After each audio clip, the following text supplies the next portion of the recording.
നമസ്കാരം. മലയാളി വാർത്തയിലേക്ക് സ്വാഗതം. തുടർച്ചയായ മാരക ഭൂകമ്പങ്ങൾ വിതച്ച ദുരന്ത ഭൂമിക്ക് മുകളിൽ ഭീതി പടർത്തി ചോര ചുവപ്പുമായി മാറി വെനസ്വേല ആകാശം. ജൂൺ 30 വൈകുന്നേരം തലസ്ഥാനമായ കരാകാസ് ഉൾപ്പെടെയുള്ള പ്രദേശങ്ങളിൽ സൂര്യൻ അസ്തമിക്കാൻ തുടങ്ങിയതോടുകൂടിയാണ് ആകാശം കടും ചുവപ്പ് നിറത്തിൽ അഗ്നിജ്വാല പോലെ തിളങ്ങി നിന്നത്. ഭയാനകമായ ഈ ദൃശ്യങ്ങൾ സമൂഹ മാധ്യമങ്ങളിൽ നിറഞ്ഞതോടെ ജനങ്ങൾ വലിയ ആശങ്കയിലാണ്. കഴിഞ്ഞ ജൂൺ 24-നുണ്ടായ ഇരട്ട ഭൂകമ്പങ്ങളുടെ തുടർച്ചയാണോ ഈ ആകാശമാറ്റം എന്ന ചർച്ചകളാണ് സോഷ്യൽ മീഡിയയിൽ സജീവമാകുന്നത്. ഭൂകമ്പത്തിൽ തകർന്നടിഞ്ഞ നഗരത്തിന് മുകളിൽ പെട്ടെന്നുണ്ടായ ഈ പ്രതിഭാസം ലോകാവസാനത്തിന്റെ സൂചനയാണെന്ന തരത്തിലുള്ള ബൈബിൾ വചനങ്ങളും ഇതിനോടകം പ്രചരിച്ചു കഴിഞ്ഞു. ബൈബിളിലെ യാവേൽ പ്രവാചകന്റെ പുസ്തകത്തിലെ 2:30-31 വാക്യങ്ങളെ ഉദ്ധരിച്ച് കർത്താവിന്റെ അന്ത്യവിധി നാളുമായി ബന്ധപ്പെടുത്തിയാണ് പലരും രംഗത്തെത്തിയിരിക്കുന്നത്. ഞാൻ ആകാശത്തിലും ഭൂമിയിലും അത്ഭുതങ്ങളെ കാണിക്കും, രക്തവും തീയും പുകത്തൂണുകളും തന്നെ. യഹോവയുടെ വലുതും ഭയങ്കരവുമായ നാൾ വരുന്നതിനു മുമ്പ് സൂര്യൻ ഇരുളായും ചന്ദ്രൻ രക്തമായും മാറിപ്പോകും എന്നാണ് ആ വേദഭാഗം പറയുന്നത്.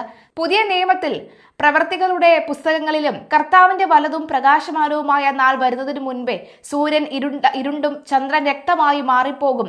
വെളിപാട് പുസ്തകത്തിലും പറയുന്നു. 6-ാം മുദ്ര പൊടിച്ചപ്പോൾ സൂര്യൻ രോമക്കമ്പളം പോലെ കറുത്തുപോയി എന്നും ചന്ദ്രൻ മുഴുവനും രക്തതുല്യമായി തീർന്നുവെന്നുമാണ് പറയുന്നത്. സമാനമായ പ്രവചനങ്ങൾ ആവർത്തിക്കുന്നുണ്ട്. ഈ വചനങ്ങൾ മുൻനിർത്തിയാണ് പലരും എക്സ് ഉൾപ്പെടെയുള്ള പ്ലാറ്റ്ഫോമിൽ ആശങ്ക പങ്കുവച്ചിരിക്കുന്നത്. എന്നിരുന്നാലും ഈ അത്ഭുത പ്രതിഭാസത്തിന് പിന്നിൽ തികച്ചും സാധാരണമായ കാരണങ്ങളാണുള്ളതെന്നാണ് വിദഗ്ധർ പറയുന്നത്. വെനസ്വേലയിൽ കാൻസിലാസോ എന്നറിയപ്പെടുന്ന പ്രതിഭാസമാണിത്. പ്രത്യേക അന്തരീക്ഷ സാഹചര്യങ്ങളിൽ സൂര്യപ്രകാശം വായുവിലെ സൂക്ഷ്മ കണികകളുമായി പ്രതിപ്രവർത്തിക്കുമ്പോഴാണ് ആകാശത്തിന് ഈ അഗ്നിജ്വാല പോലെയുള്ള ഭംഗി കൈവരുന്നത്. അറ്റ്ലാന്റിക് സമുദ്രം കടന്ന് കരീബിയൻ തീരങ്ങളിലേക്കും വടക്കൻ തെക്കേ അമേരിക്കയിലേക്കും വൻതോതിൽ വീശിയടിക്കുന്ന സഹാറാൻ മണൽക്കാറ്റാണ് ഈ കടും ചുവപ്പ് നിറത്തിൽ പ്രധാന കാരണം.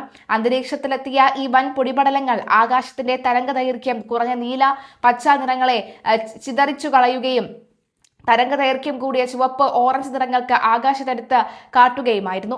സൂര്യൻ ചക്രവാതങ്ങളോട് അടുക്കും തോറും പ്രകാശത്തിന് കൂടുതൽ കട്ടിയുള്ള അന്തരീക്ഷ പാളികളിലൂടെ സഞ്ചരിക്കേണ്ടി വന്നതാണ് ചുവപ്പ് നിറത്തിന്റെ തീവ്രത വർദ്ധിപ്പിച്ചത്. ഇത് ഭൂകമ്പവുമായി ബന്ധപ്പെട്ട ഒന്നോ ബൈബിളിൽ പറയുന്ന തരത്തിലുള്ള അപശകുനമോ അല്ലെന്ന് അന്തരീക്ഷ ശാസ്ത്രജ്ഞർ തന്നെ പറയുന്നു. ജൂൺ 24 വെനസ്വേലയിൽ ഉണ്ടായ തുടർച്ചയായ ശക്തമായ ഭൂകമ്പങ്ങളുടെ പശ്ചാത്തലത്തിലാണ് ജനങ്ങളിൽ ഭീതി ഇരട്ടിച്ചത്. റെക്ടർ സ്കെയിലിൽ 7.2, 7.5 തീവ്രത രേഖപ്പെടുത്തിയ ഇരട്ട ഭൂകമ്പങ്ങളാണ് രാജ്യത്ത് നാശം വിതച്ചത്. ഭൂകമ്പത്തിൽ തകർന്ന കെട്ടിടങ്ങൾക്കിടയിൽ നിന്നും ഇനിയും നിരവധി പേരെ കണ്ടെത്താനുണ്ടെന്നാണ് വിവരം. ദുരിതത്തിൽ മരിച്ചവരുടെ എണ്ണം 1943 ഉയർന്നതായും അധികൃതർ വ്യക്തമാക്കി. ഇരട്ട ഭൂകമ്പത്തിൽ 774 കെട്ടിടങ്ങൾക്ക് കടുത്ത നാശനഷ്ടങ്ങൾ സംഭവിച്ചതായും അതിൽ 189 കെട്ടിടങ്ങൾ പൂർണ്ണമായും തകർന്നതായും നാഷണൽ അസംബ്ലി പ്രസിഡന്റ് ജോർജ് റോക്ട്രിക് അറിയിച്ചു. അവശിഷ്ടങ്ങൾക്കിടയിൽ ഇനിയും നിരവധി ആളുകളെ കണ്ടെത്താൻ ഉണ്ടെന്നും മരണസംഖ്യ ഇനിയും ഉയർന്നേക്കുമെന്നാണ് ഭീതി.